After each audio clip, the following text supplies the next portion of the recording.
সুপ্রিয় দর্শক মণ্ডলী, আসসালামু আলাইকুম।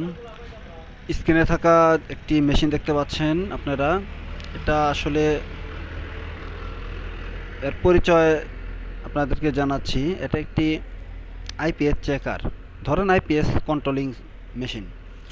এই মেশিনটার সাহায্যে যে ক্লিপগুলো দেখতে পাচ্ছেন, এগুলা এক এক ধরনের আইপিএসে ব্যবহৃত হয়।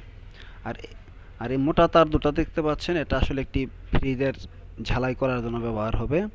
ফ্রিজের ঝালাই মেশিন, মানে টিউবগুলোতে ঝালাই করা হয় গ্যাসের মাধ্যমে, গ্যাসের পরিবর্তে এই মেশিনের মাধ্যমে করা যাবে।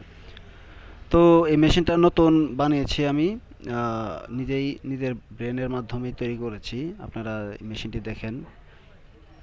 সচরাচর এই মেশিনটি আপনারা দেখতে পারবেন না কোনো দোকানে।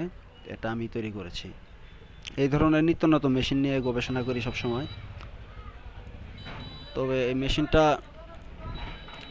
টেস্টের ভিডিও দেবো একদিন। এটা দেখতে পাচ্ছেন টিএলপি আইসি, আর এই যে বাটনগুলো, এটা টিএলপি সুইচ, মানে এই টিএলপিটা নষ্ট হলে এই সুইচটা চাপ দিয়ে, টিএলপি লাগে চাপ দিলে এখানে সিগন্যাল দিবে। এটা আপনারা চেক করতে পারবেন। আর এছাড়া যে দুইটা বাটন দেখছেন, এটা মেনু বাটন, এটা ডাউন, এটা আপ, মানে প্লাস মাইনাস। সফটওয়্যার, আইপিএস সফটওয়্যারের কাজ করতে পারবেন। এই যে সফটওয়্যার তারগুলো এখানে দেওয়া আছে অলরেডি। তে সবাই ভিডিওতে লাইক কমেন্ট